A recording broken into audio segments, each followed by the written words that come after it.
Salut, c'est Fanny, coach en Human Design et facilitatrice en Breathwork. Salut, c'est Dave, coach sportif et nutrition. Bienvenue sur le podcast En Duo. Ici, on vous partage notre vision, nos expériences, nos réflexions sur le couple en toute simplicité et authenticité.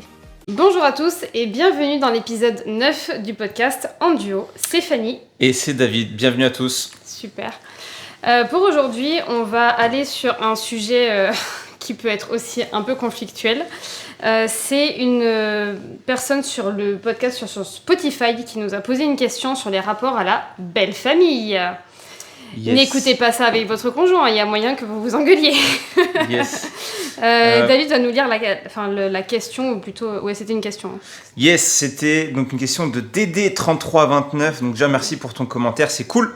Alors, elle disait qu'il se retrouvait dans pas mal de choses et qu'elle serait intéressée de savoir ce que vous pensez du rapport à la belle famille. En gros, c'est comment je me positionne, comment faire lorsqu'on n'est pas d'accord sur un positionnement.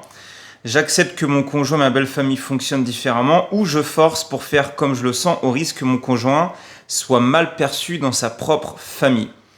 Ouh, ça c'est un super sujet qu'on va adorer. Je pense que vous partagez surtout de l'expérience, c'est surtout ça qu'on vous partage dans le podcast. Oui, donc, là, ça va beaucoup être du partage d'expérience parce qu'en termes de famille et de belle famille, on a pas mal de contenu. On va vous exposer nos points avec nos familles respectives parce qu'on a forcément deux familles et deux belles familles, entre guillemets. Donc moi, ma famille, elle habite à Bordeaux, donc à 20 minutes de chez nous. Enfin, ma famille, non, mes parents. Oui, tes parents. Voilà. Ma sœur habite à l'autre bout de la France, en Picardie. Mon frère est nomade, donc il habite partout et nulle part à la fois. Mm-hmm. On n'a pas des rapports hyper proches avec mon frère et ma sœur, mais bon, on s'entend bien et quand on se voit, c'est cool, quoi. Avec mes parents, on s'entend très bien, on n'est pas du tout invasifs les uns avec les autres. David intervient en plus chez mes parents pour faire du coaching sportif avec eux. Et voilà, et donc ils sont... Bon, ça a été du travail. Je dis pas que ça a toujours été fluide, moi, avec mes parents, mais ça, c'est encore un autre sujet. C'est... En tant qu'enfant, avec ses propres parents, moi, j'ai eu des choses à gérer. Mais depuis qu'on est ensemble avec David, on n'a pas eu de sujet avec mes parents en particulier. Ils sont très soutenants, ils sont très présents quand on a besoin d'eux. On leur a déjà demandé de l'aide. J'allais dire, parfois, ils nous aident sans qu'on leur demande, mais c'est faux, parce qu'ils sont pas du tout... ils interviennent pas si on leur demande pas. Donc avec mes parents, il n'y a pas de gros sujet. On n'est pas en train d'aller manger chez eux tous les dimanches midi, c'est pas du tout notre style. Mes parents, ils sont encore moins chez eux que nous. Ils sont tout le temps barrés à droite à gauche. Donc vraiment, on est en style indépendant. Moi, j'ai grandi avec mes parents en mode... comment dire ? De toute façon, je sais que mes grands-parents n'écouteront pas ce podcast, mais en gros, ils n'ont jamais voulu habiter à côté de leurs parents pour ne pas être contraints à... avoir des obligations familiales, aller manger tous les dimanches ou tous les samedis dans la famille, dès qu'il y a un anniversaire, faire un truc, machin et tout, ça les gonflait au plus haut point. Et donc moi, j'ai vraiment été élevée. Si vous avez écouté le podcast précédent sur qui je suis et sur moi, nous, on a beaucoup bougé, on a beaucoup déménagé. Et donc mes parents sont extrêmement indépendants. Ce qu'on appelle famille chez moi, c'est mes parents, mon frère, ma sœur et moi. Évidemment, il y a les grands-parents qui sont dans la picture, mais on n'est pas en mode... Voilà, enfin, j'ai des tantes, j'ai des oncles, mais franchement, on n'est pas du tout proches. Donc pour moi, le noyau de la famille, c'est mes parents, mon frère et ma sœur. Il y a quand même ta tante de Maurice, quand même. Oui, mais en grandissant, elle n'était pas présente du tout. Là, on s'est retrouvés depuis pas longtemps. Mais maintenant, qui est beaucoup plus... Mais pour moi, quand on parle famille, c'est ça, c'est le noyau dur, c'est mes parents, mon frère, ma sœur, moi. Et désormais, ma famille à moi, c'est David et moi. Et mes parents ont rien du tout contre ça, ils trouvent ça totalement normal.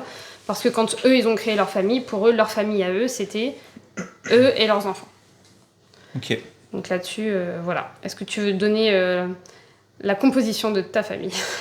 Moi, ma famille, écoutez, moi je suis parti déjà, je pense que je vous l'ai dit dans mon podcast sur moi, je suis parti à mes 18 ans de chez ma maman et après je suis parti vivre à Bordeaux. Donc moi, globalement, ma famille est de Nantes. J'ai une grande partie de ma famille qui est dans l'Est aussi, qui maintenant est un peu éparpillée, voilà, sur Reims, un peu en Allemagne, un peu en Bretagne, maintenant sur Bordeaux. Enfin bref, voilà, c'est ce côté-là. Moi, j'ai mes parents qui ont divorcé quand j'avais 9 ans. Donc, évidemment, j'avais après ma mère d'un côté et mon père qui, du coup, a refait sa vie et donc qui s'est remarié. Et donc, j'ai ma belle-mère et j'ai mon demi-frère. Donc, en fait, j'avais mes 3 frangins, Laurent, Nico et moi, et Maxime. Du coup, on est 4 mecs. Et donc, nous, on a grandi comme ça. Nous, on a beaucoup grandi où il fallait faire tout le temps. Enfin, tout le temps. Je ne peux pas dire tout le temps, parce que c'est pas tout le temps, mais je dirais 95% du temps. Presque tout le temps. Voilà. Faire les choses ensemble.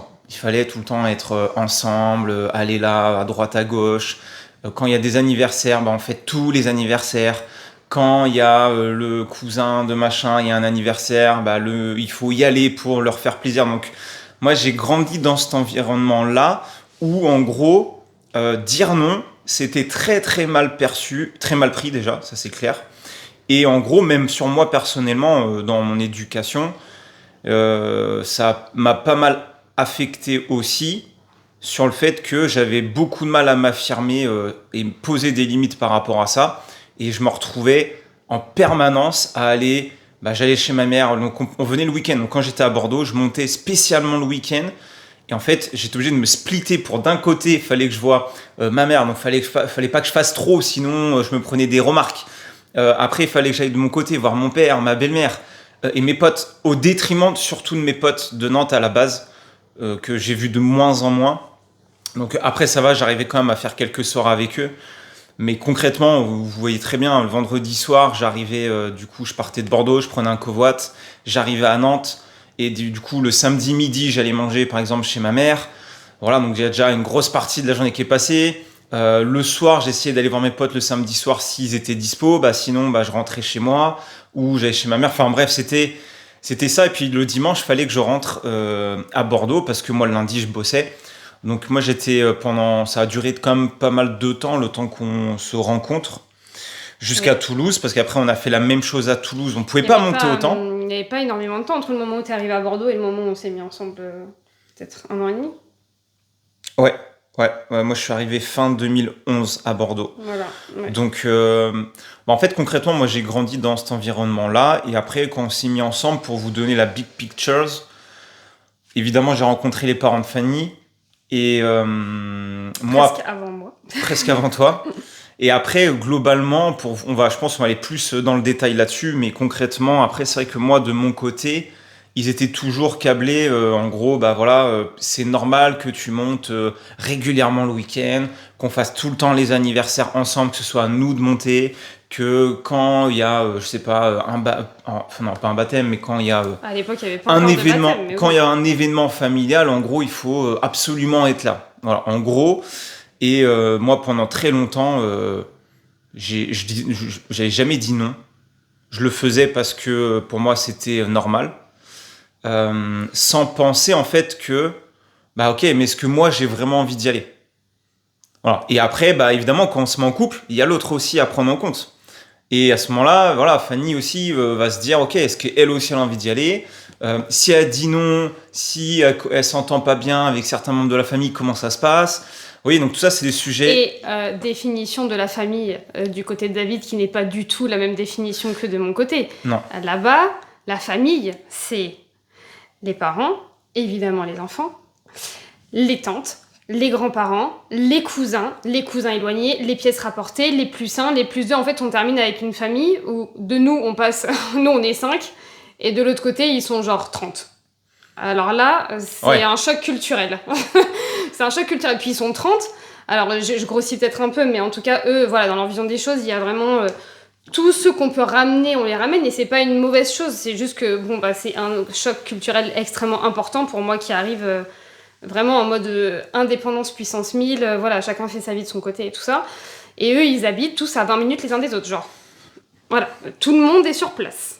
Le premier qui s'en va, c'est un peu trahison puissance 1000, quoi.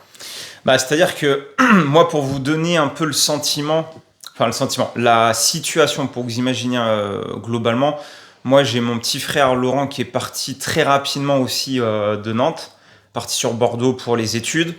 Et après, lui, à un moment donné, il a dit, ok, en gros, fuck, moi, je me barre à l'autre bout le bout de la terre, en Australie. Et d'ailleurs, il y vit toujours. Et depuis, il n'est jamais revenu en France. Mais je sais que de mon côté, plus, en gros, du côté de mon père, donc ma famille qui est de l'Est, on est moins, on va dire, famille collée, serrée. C'est-à-dire qu'on est plus, c'est-à-dire qu'on n'a pas besoin de se voir tous les mois, toutes les semaines, s'appeler tout le temps. Enfin, on n'en ressent pas le besoin. Si on doit le faire, ça va venir de nous parce qu'on a envie de le faire puis ça nous fait plaisir. Mais de l'autre côté, quand on nous dit tu devrais appeler ton frère, tu devrais appeler machin, bah en fait le problème c'est que tu forces les choses sur quelque chose qui au final ne vient pas de l'intérieur et pour moi quand ça vient pas de toi, bah je vois pas le but au final. Alors il y en a on va me dire si c'est bien parce qu'il y en a ils le feraient pas, mais concrètement je pense que la base de tout, c'est si tu as envie de faire quelque chose, fais-le. Si tu n'as pas envie de le faire, bah ne le fais pas. Et après, à un moment donné avec ça, tu n'es pas responsable de comment vont se sentir les membres de ta famille, ton entourage. Si tu es clair avec toi-même, et c'est pas facile parce que je vais peut-être vous parler un petit peu de moi, les barrières que j'ai mis en place aussi de mon côté. Et évidemment, c'est pas facile, mais après, c'est pour avancer, quoi. Je vais juste revenir sur le t'es pas responsable de comment se sentent les gens. C'est vrai à 100%, on n'est pas responsable de comment se sentent les gens. C'est pas pour autant qu'il faut le faire en mode barbare enfin voilà, en fait, ouais, comment dire. Je trouve que c'est toujours un peu difficile de dire, en gros, fais ce que tu veux quand tu veux et les autres, on en a rien à foutre. C'est pas l'idée, en tout cas, du truc, c'est de dire, ok, en fait. Déjà, ça apprendre à se connaître soi. Avec quoi on est OK? David vient de le dire. Est-ce que c'est OK pour toi? Est-ce que tu prends plaisir à appeler tes parents toutes les semaines? Est-ce que tu prends plaisir à appeler tes frères et sœurs? Est-ce que tu prends plaisir à appeler tes grands-parents? À quelle fréquence? Et à partir du moment où déjà t'es clair avec toi-même, c'est de dire OK, pour moi, c'est juste, c'est aligné pour moi de faire ça avec ma famille. Donc je sais que, par exemple... pour une maman, c'est hyper important, certaines mamans, pas toutes, mais pour certaines mamans, c'est hyper important d'avoir leurs enfants au moins une fois par semaine, voire plusieurs fois par semaine, mais peut-être que le fils ou la fille, pour elle, c'est beaucoup trop et c'est pas du tout écologique et c'est pas juste. Et donc, en fait, c'est là où il faut mettre des limites. Maman, je t'aime, mais moi, on s'appelle maximum une fois par semaine, ça me suffit. Sinon, je t'appelle en plus s'il y a besoin, mais... Ouais. Mais c'est très difficile en face quand on n'a pas les mêmes valeurs. On va revenir vraiment au truc des valeurs, c'est que en grandissant et en prenant du recul et en devenant un peu plus mature, on s'est rendu compte qu'on n'avait pas les mêmes valeurs que du côté de la famille de David. Donc déjà, on est en choc des cultures et en choc des valeurs. Valeurs et intérêts. Valeurs et intérêts. Où, voilà, eux, c'est vraiment hyper important. La famille, c'est la valeur numéro 1, mais en plus, ça va être un petit peu, pour moi, en tout cas, je le ressens comme ça. En plus, on va te juger si c'est pas le cas pour toi. Si pour toi, c'est pas aussi important qu'eux, en gros, on va dire, t'es une mauvaise personne. Ce qui est extrêmement difficile. Déjà, c'est violent. Il n'y a pas d'accueil de la personne. Et en plus, ça veut pas dire qu'on est moins. C'est pas parce que tu t'obliges à appeler quelqu'un que tu aimes la personne. Si tu t'obliges à le faire, limite, c'est hypocrite. En fait, en gros, l'idée derrière ça, c'est que le sentiment qu'on peut ressentir, c'est d'être égoïste. Et je vois pas, en fait... Pour moi... Quand t'appelles pas? Non, mais par exemple, si dans ta famille, on te dit il faut que tu fasses plaisir à telle personne, il faut que tu l'appelles, il faut que tu viennes pour nous faire plaisir, moi, l'égoïsme, il est là, en fait.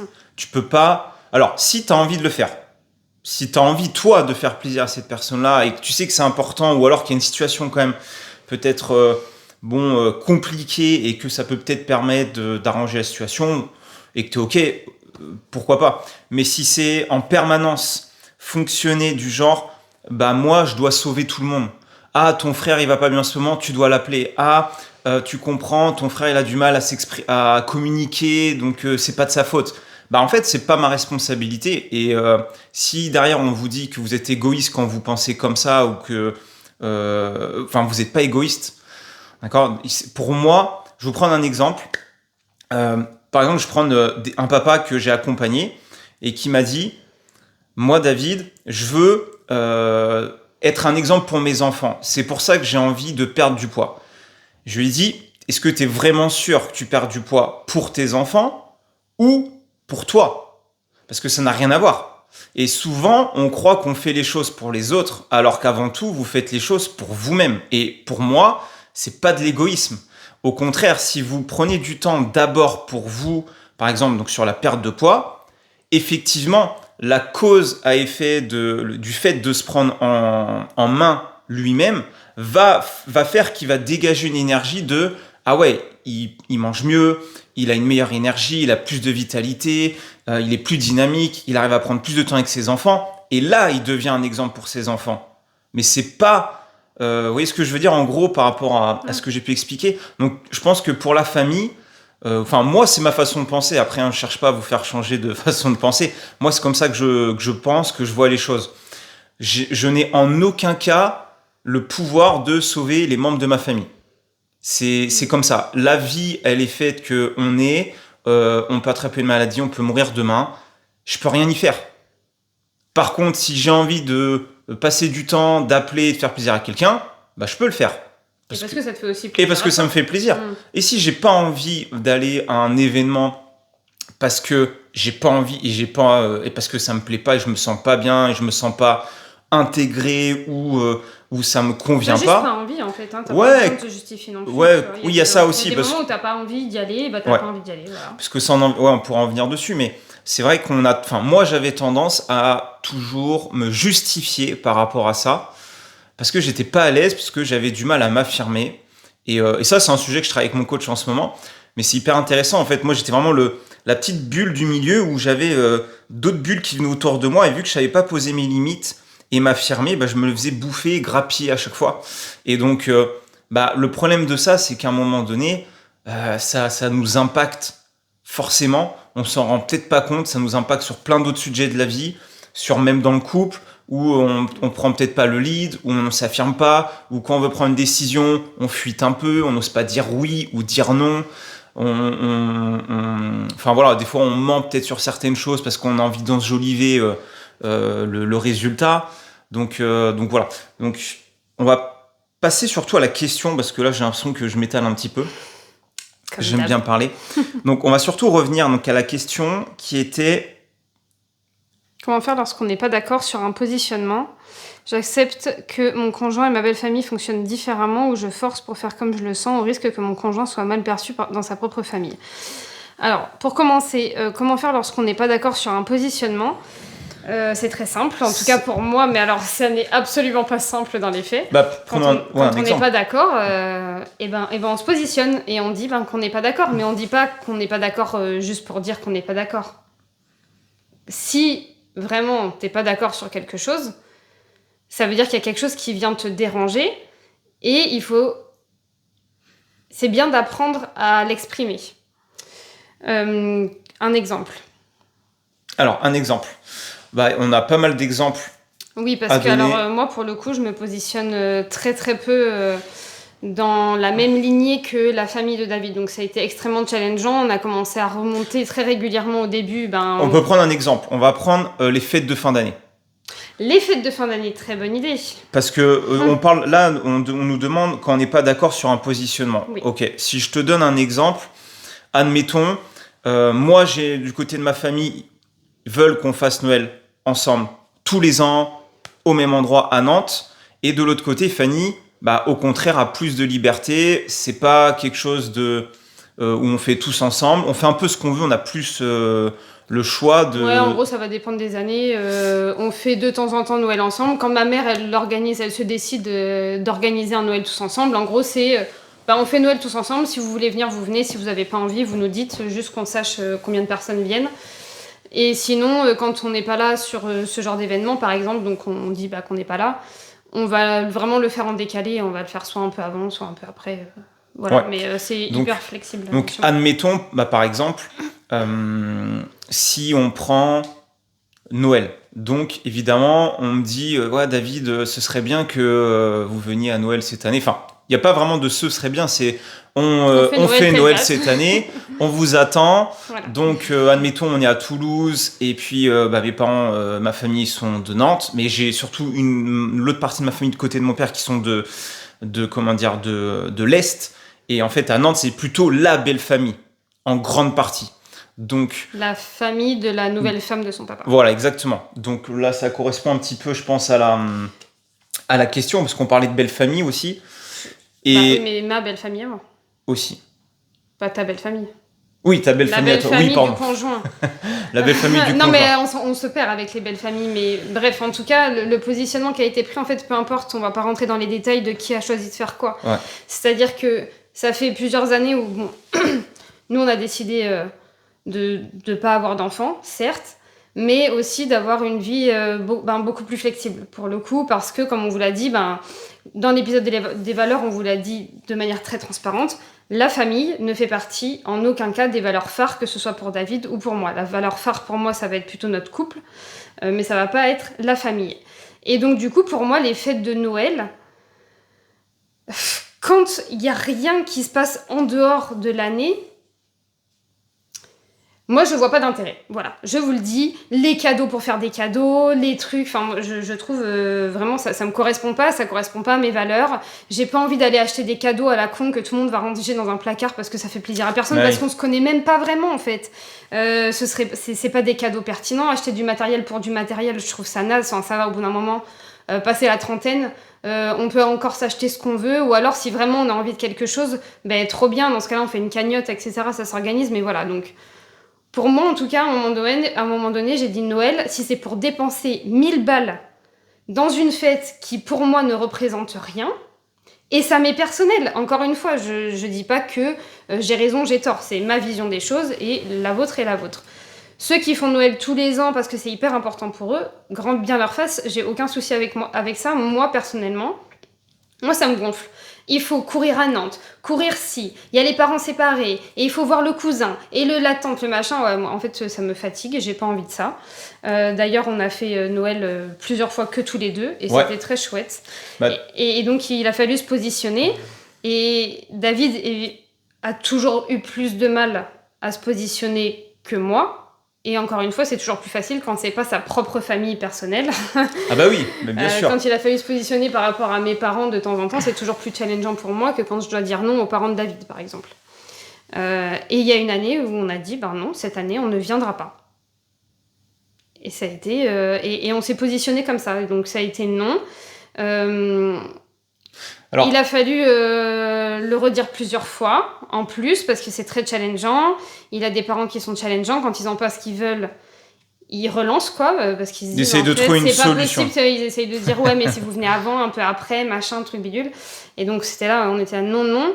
Et la première année, quand même, t'avais encore un petit peu de mal à dire non fermement. Donc, il a fallu aussi clairement que je vienne, moi, pas en support, mais de dire, en fait, Dave, moi, c'est clair que j'irai pas.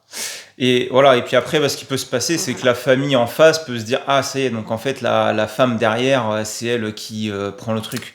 Mais en réalité, au final, c'est tout simplement parce que moi-même, vu que j'avais du mal à dire non ou à m'affirmer clairement, parce qu'évidemment, quand on était habitué à se faire un peu effacer ou toujours faire les choses pour les autres, et qu'à un moment donné, on arrive à se poser, à s'affirmer, à dire les choses plus clairement, c'est sûr qu'en face, ils n'ont pas l'habitude de nous dire « Ah, mais t'as changé. Ah, mais c'est elle qui l'a changé. » Non, en fait, je suis de base comme ça. Sauf qu'en fait, la façon dont je suis avec vous depuis très longtemps, c'est pas moi. C'est juste que je suis façonné par votre façon de faire. Voilà, donc en fait, vous m'avez éduqué par rapport à votre vision de ce que vous voulez, pas forcément la mienne. Et ça, des fois, ça accroche un petit peu en famille, ce qui est normal, hein, c'est OK. Mais pour revenir un petit peu à ce qu'on a eu comme question, on est vraiment dans lorsqu'on n'est pas d'accord sur un positionnement. Donc c'était intéressant, les cadeaux par exemple, c'était super intéressant. Mais admettons, je pense que ce qu'elle veut savoir, c'est si moi j'ai un positionnement qui est le même que ma propre famille. Donc toi tu veux faire des cadeaux et tu veux monter pour Noël par exemple, admettons, et moi j'ai pas envie. Voilà, c'est surtout ça. Comment toi tu te positionnes, qu'est-ce que tu fais? Et en gros, ce qu'elle nous demandait, c'est est-ce que, en gros, je force au risque que mon conjoint soit mal perçu pour sa propre famille, ou est-ce que j'accepte qu'il fonctionne différemment? Alors déjà, je pense... on accepte que l'autre fonctionne différemment de soi. Déjà, ce qui est important, c'est... On peut pas changer les gens. On peut pas changer les gens, et en plus, si ça fait plaisir au conjoint, enfin, s'il est d'accord avec ce positionnement foncièrement au plus profond de lui, c'est aussi un acte d'amour pour soi et pour lui, de dire, ok, déjà, on regarde en face que nous, on fonctionne pas de la même manière et on confronte. Pas on confronte en se frappant, mais on confronte quelle est ta vision, pourquoi c'est cette vision-là, et moi, quelle est ma vision, et voilà ce qui est important pour moi. Donc admettons moi par exemple, c'est ça, si on prend une situation, admettons moi je veux faire des cadeaux en permanence à tout le monde. Ouais. Et à un moment donné c'est ce que je faisais, mais moi ça me saoulait de le faire. C'est juste que vu que comme je vous l'ai dit, je faisais pas, voilà. Et en fait si de l'autre côté j'ai ma famille qui fait pareil, mais toi tu n'as pas la même vision, on est dans cette situation là. Encore c'est plutôt on fait un roleplay. On fait un roleplay, mais si toi ça te fait plaisir de faire plaisir et de faire des cadeaux, on peut se positionner, on peut dire... Alors, en fait, il va y avoir... là, ce qui me vient en tête, la première chose, c'est dans mes valeurs, qu'est-ce qui est le plus important pour moi ? Si mon couple, c'est le numéro 1 et que je me dis, c'est vraiment trop important pour moi de te faire plaisir et de voir que t'es bien et qu'on est bien ensemble. Ok, par contre, on fait un compromis, par exemple, sur le montant des cadeaux. Ouais, tu peux... par exemple, si toi... tu fonctionnes pas, c'est difficile quand vous posez des questions, essayez de mettre un cas concret qu'on puisse vous répondre parce que là sur des cadeaux je trouve ça un peu mais non, on est parti sur un sujet comme ça peut être un autre sujet hein. Là c'était je pense plus généraliste, mais admettons si toi tu veux faire des cadeaux mais quand c'est des cadeaux plutôt utiles que la personne demande, pas un cadeau juste pour dire on fait des cadeaux parce que c'est Noël et que toi t'es pas ok avec ça, en fait moi je pense de base il faut en parler, dire ok, moi j'ai envie de parler de cette situation-là déjà par rapport à nous deux. Voilà moi ma vision des choses. Moi je pense que pour moi faire des cadeaux à Noël et dépenser autant d'argent dans des cadeaux finalement qui ne servent à rien alors que au final on pourrait simplement passer peut-être un bon moment ensemble ou faire je sais pas une expérience, un voyage où ça apporte bien plus. Et en fait je pense qu'il faut parler aussi avec le conjoint de ça. La première personne avec qui il faut en parler, c'est le conjoint. Mais oui. Déjà, la belle famille, on la met en dehors. C'est un truc... ça, c'est pareil, en fait. Alors, ça, c'est aussi une vision des choses. Mais ça va être... je suis une personne hyper indépendante.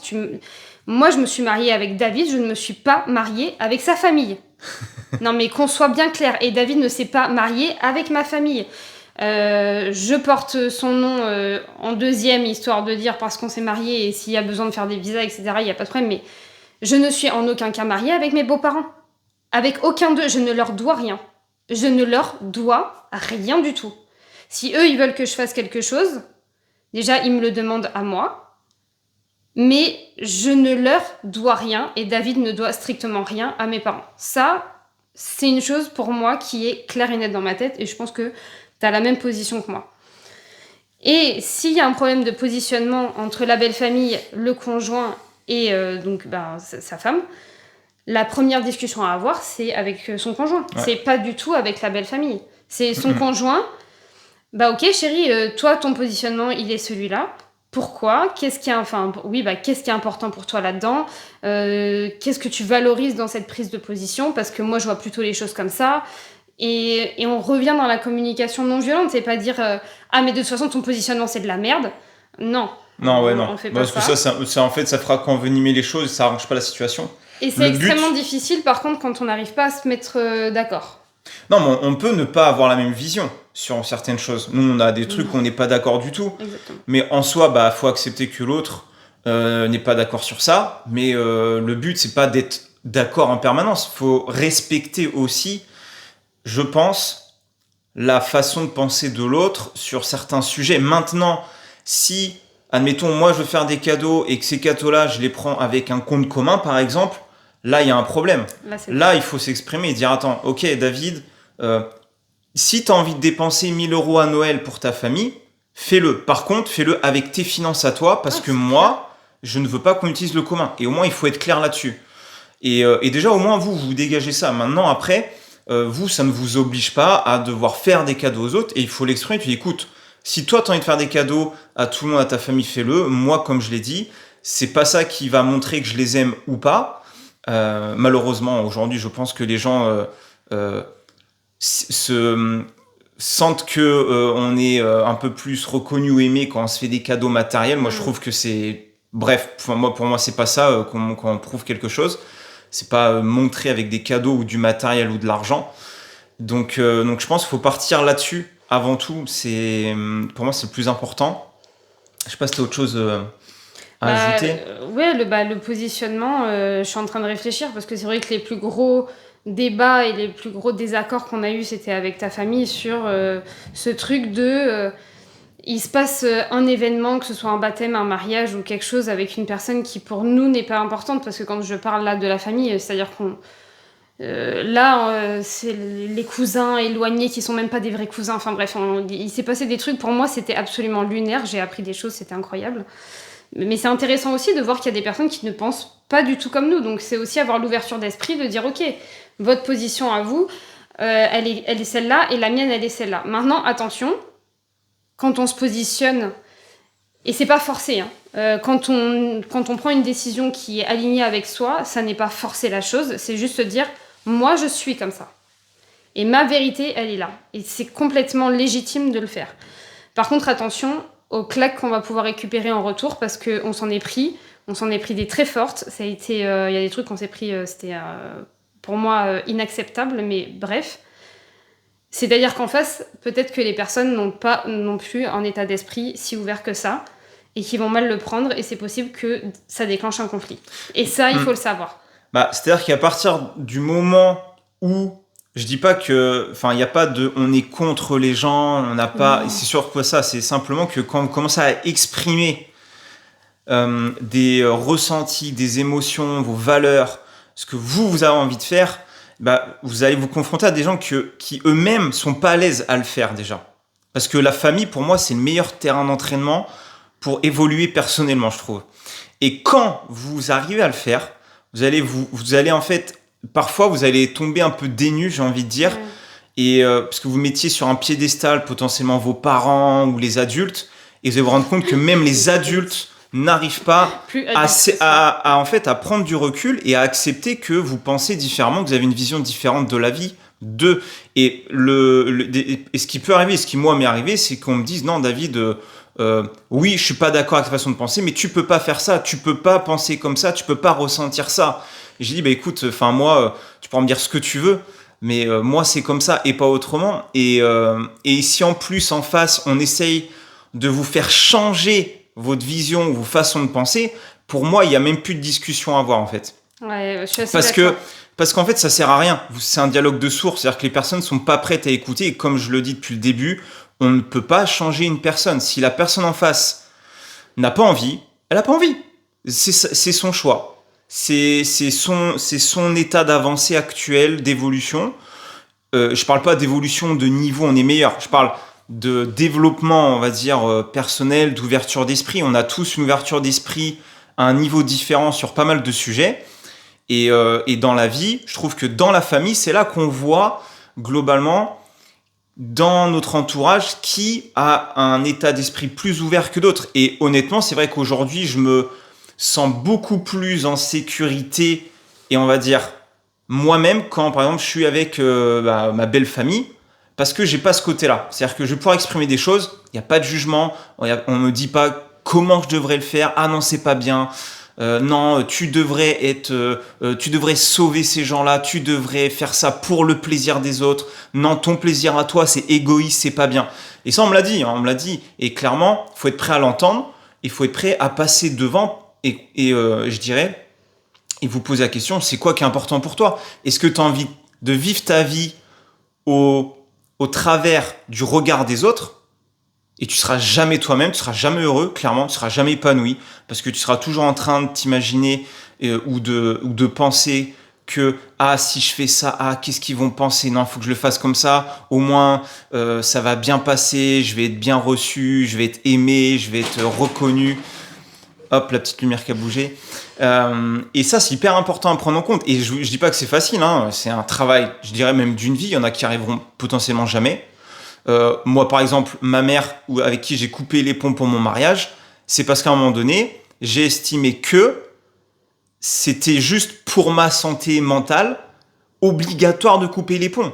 Quand vous avez une personne en face pour qui c'est le monde entier autour d'elle qui sont le problème mais qu'elle ne se remet jamais en question, et que après on vient dire qu'on c'est son propre fils aussi qui est le problème sur des situations, enfin bref, vous avez beau creuser le truc dans tous les sens, vous pouvez pas changer la personne. Si elle a pas envie de changer, bah c'est comme ça. C'est la vie, il faut l'accepter. Et il y en a qui vont se bouffer la vie, se créer du stress et qui vont finir par développer des maladies graves à cause de ça, juste parce que vous n'avez pas accepté que tu peux pas changer les gens.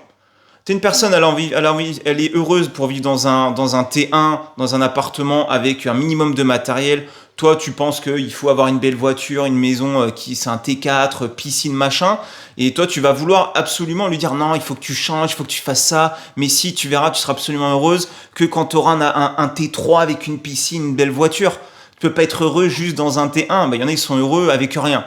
Mais ça, le problème, c'est que moi, je le vois, on a voyagé 2 ans. On a vu des enfants, on a vu des personnes qui avaient rien, les plus heureuses du monde, enfin qui donnaient l'impression d'être super heureux avec rien. Et en fait, c'est ça l'ouverture d'esprit à un moment donné, c'est que si vous avez des voyages, des expériences différentes de votre famille, et qu'à un moment donné vous revenez sur place et que vous parlez de tout ça avec eux, bah vous allez vous rendre compte que il y a un écart qui se creuse. Il n'y a pas besoin de voyager. Non, il n'y a pas besoin de voyager. Moi je mets pas ça sur un piédestal de dire oui, avec le voyage tout s'ouvre. Oui, avec le voyage tout s'ouvre, mais il n'y a pas besoin de voyager pour vivre différemment déjà de sa propre famille, parce que qu'on soit parti ou pas, je pense qu'à un moment donné on serait arrivé à la même situation, peut-être dans un peu plus de temps. Et surtout, tu t'as dit quelque chose de très juste, c'est que tu peux pas, même si c'est ta propre famille, vivre pour les autres.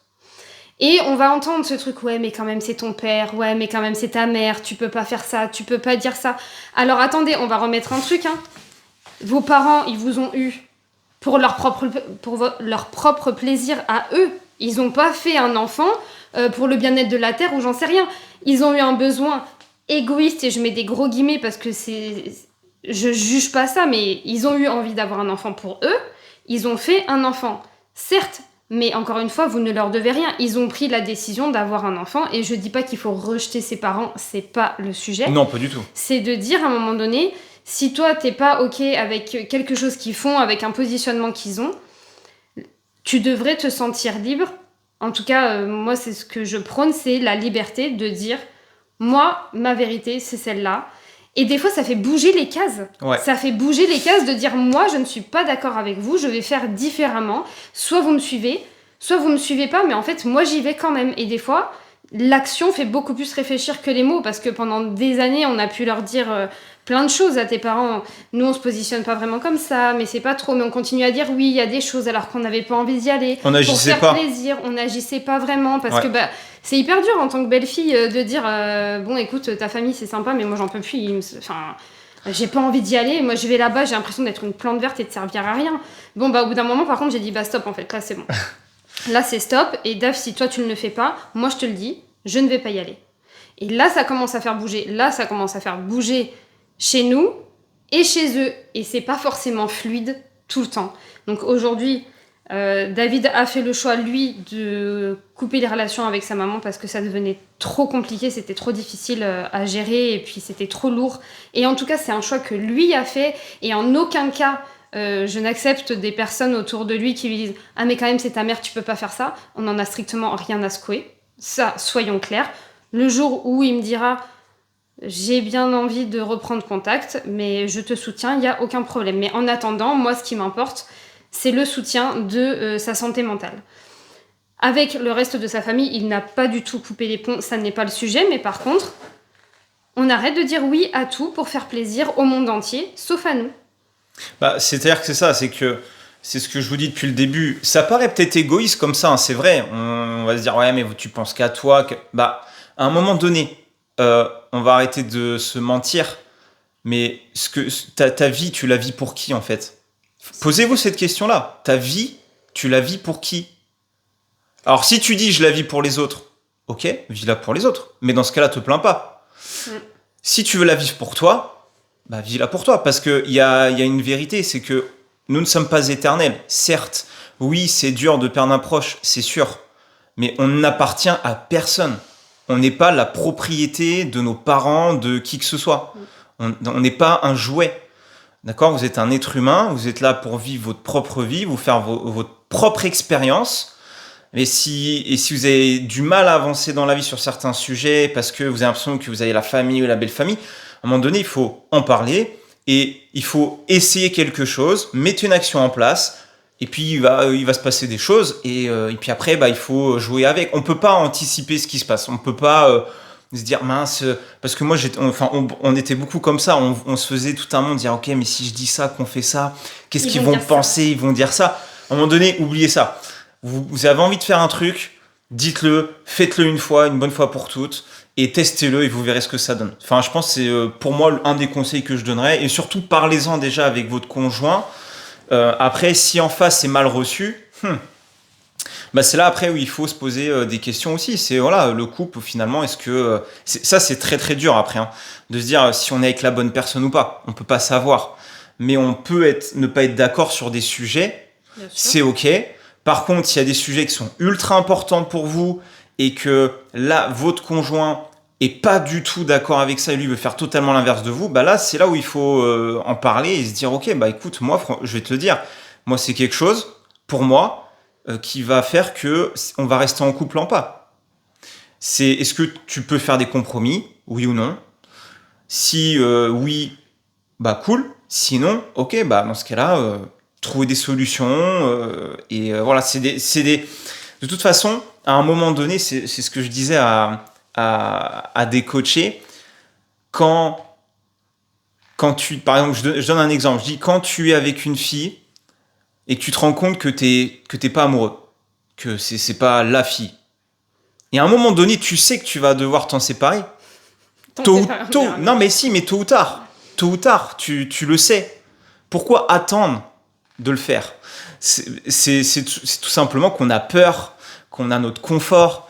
Et oui, ça fait peur. Oui, c'est normal. Mais qu'est-ce qu'il y a derrière la peur? Derrière une peur, je vous cache pas qu'il y a que des bonnes choses. Il y a que des enfin, pas que. Il y a toujours des avantages, des inconvénients. Il y a pas, on va pas s'imaginer des choses, mais s'il y a des choses où il y a de la résistance, où ça vous fait peur. Enfin, nous, c'est comme ça qu'on le vit un peu aujourd'hui. Quand ça fait peur, on se dit on y va. Parce qu'on sait que derrière, on a plus à y gagner qu'à y perdre. Il y a un petit process avant. Parce que... Voilà. mais concrètement, c'est comme ça après que nous, on avance. Mais c'est sûr qu'à un moment donné, si on se rend compte qu'on n'est pas avec la bonne personne, oui, on va se dire, il y a le boulot, il faut que je déménage. Ok, bon, oui, mais ça, c'est de l'organisation, ça. Et puis parfois, il faut lâcher. Se dire, je vends tout, je recommence de zéro. Au moins, je suis bien. Et je suis bien avec moi-même et je ne regretterai pas de l'avoir fait. Ou finalement, ce n'était pas la bonne décision. Et c'est pas grave. Tant pis, on avance, move on. Parce que sinon, on n'avance pas. Donc voilà, je ne sais pas si tu as autre chose à ajouter sur ça. Si on a répondu à la question, donc si la personne qui a écouté... Ouais, je pense que le plus important, c'est, pour moi, on revient toujours à ça, c'est les valeurs et la communication dans le couple. Savoir faire des compromis. Et une des choses qui est très challengeante pour moi, c'est de dire... On a le droit de s'aimer quand même si on n'est pas d'accord. Ouais, carrément. Donc là, David parlait de séparation, mais il y a plein de fois où dans le couple, on n'est pas d'accord. Et pendant des années, moi, je me disais, si on n'est pas d'accord, c'est qu'on n'est pas fait pour être ensemble. Il faut qu'on soit d'accord sur la totalité des sujets. Et ça reste même encore challengeant aujourd'hui pour lui comme pour moi, où il y a des fois des sujets qui sont importants. Et on se dit, non, mais là, on n'est pas d'accord. Et une fois qu'on se regarde dans les yeux et qu'on se dit on n'est pas d'accord, je t'aime quand même. Ouais, on s'aime quand même quand on n'est pas d'accord. Et on a le droit d'être en couple avec une personne avec qui on ne partage pas la totalité des opinions.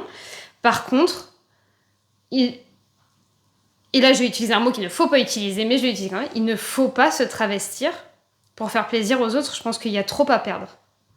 Il y a beaucoup plus à perdre à faire semblant et à se travestir pour quelqu'un que d'assumer sa position, d'être dans sa vérité, quitte à ce que derrière il y ait des conséquences, à voir lesquelles, peu importe, mais la vie est trop courte pour ne pas suivre ce qui est juste pour nous. Donc, en réponse à la question à laquelle on a déjà répondu 1000 fois, je pense, mais... vous nous direz dans les commentaires. Regarde quelles sont tes valeurs à toi, quelles sont les valeurs de ton conjoint, qu'est-ce qui est important pour toi. Et si vraiment ce positionnement, il est très très très important pour toi, en discuter avec ton conjoint et dire en fait pour moi ma vérité elle est là, quel compromis on arrive à faire, soit pour se mettre d'accord, soit on fait des choses séparément. Il y a des fois où David il est remonté tout seul parce que moi j'ai dit non, cette fois-ci je ne vais pas y aller. Je ne veux pas remonter pour cet événement, moi ça me gonfle. Oui. Et Dave il a dit bon bah ok, bah, je monte tout seul. Et ça pose question, ah bah Fanny elle vient pas. Bah non, Fanny elle vient pas. Bah après, voilà, elle nous aime pas. Si elle vous aime bien, mais cette fois-ci, elle n'avait pas envie de remonter. C'est ça, parce que moi, après, je partais un peu loin de séparation, mais au-delà d'aller jusque-là, c'est vrai que vous pouvez avoir plein de sujets où vous n'êtes pas d'accord et finalement être très bien ensemble quand même. Le tout, c'est d'en parler et à un moment donné, d'agir à un moment donné aussi en conséquence sur ce qui est important pour vous. De dire, voilà, comme tu as dit, écoute, moi, j'ai pas envie d'aller à ce Noël-là parce que moi, monter en permanence ou aller tous les week-ends, j'ai pas envie. J'ai juste pas envie parce qu'il y a des personnes qui me mettent mal à l'aise, parce que je vais pas passer un bon moment, parce qu'il y a d'autres choses que j'ai envie de faire, parce que j'ai envie de passer du temps seul, peu importe. Mais se positionner et penser à soi, on est un couple, mais on est un individu et il faut s'en souvenir. Et dans les communications de couple, il faut se souvenir que la personne qui est en face de soi, elle ne nous appartient pas et qu'elle n'a pas à faire ce qu'on lui demande parce que ça nous fait plaisir à nous. Voilà. Après, on peut, on a tout à fait le droit, des fois, juste de faire quelque chose pour faire plaisir à l'autre. Ah, mais bien sûr, okay. C'est pour ça que je disais à un moment donné, regardons nos valeurs. Voilà. Ce positionnement est très important, mais par contre, mon couple ou ma famille est encore plus important. Donc, je vais faire un compromis, c'est-à-dire que je vais dire OK à ce positionnement ou à ce week-end ou je sais pas quoi.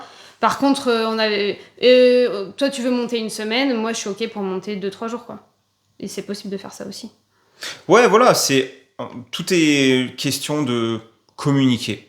Et puis je pense que vous allez voir que plus vous essayez de communiquer, de parler, plus on ouvre les portes, plus on se sent apaisé de se dire merci parce que du coup ça me rassure, ça me fait du bien. Ok, bon, même si on n'est pas totalement d'accord, au moins le fait d'en avoir parlé, déjà ça permet de désamorcer la situation et de rendre le process plus cool. Voilà. Bon, je pense qu'on a fait le tour. Moi, j'ai pas grand-chose de plus à dire. Je crois pas. On pourrait y passer des heures sur ce sujet parce que c'est vraiment un sujet qui nous a pris énormément d'heures de discussion, de crise de colère et de larmes. Mais c'est jamais terminé. C'est jamais terminé. Et pour nous, c'est pas encore terminé dans le sens où il y a encore des sujets, il y a encore des moments qui sont compliqués, il y a encore des moments où il faut dire non. Ça reste challengeant à chaque fois. Mais plus on dit non, et plus on apprend aussi à dire non. Et puis des fois, on parsème de oui. Et là, ils sont encore plus contents. Voilà. Mais c'est vrai, c'est vrai. Ou parfois, t'as envie d'appeler parce que t'avais envie, et là, ok. Donc voilà. Voilà clairement par rapport à ça. Moi, j'ai rien d'autre plus à ajouter. Super. Et merci beaucoup d'être arrivé au bout de cet épisode. N'hésitez pas à laisser des commentaires, d'autres sujets, noter le podcast. Yep. Tout ça. On est quoi, 8e épisode ? On est au 8e épisode. Ah, et bientôt au 10e épisode. C'est bon, ça. Grave. Cool. Et on vous souhaite une très bonne fin de journée, une bonne nuit, une bonne je ne sais quoi. Et on te dit à très bientôt. Allez, ciao, ciao.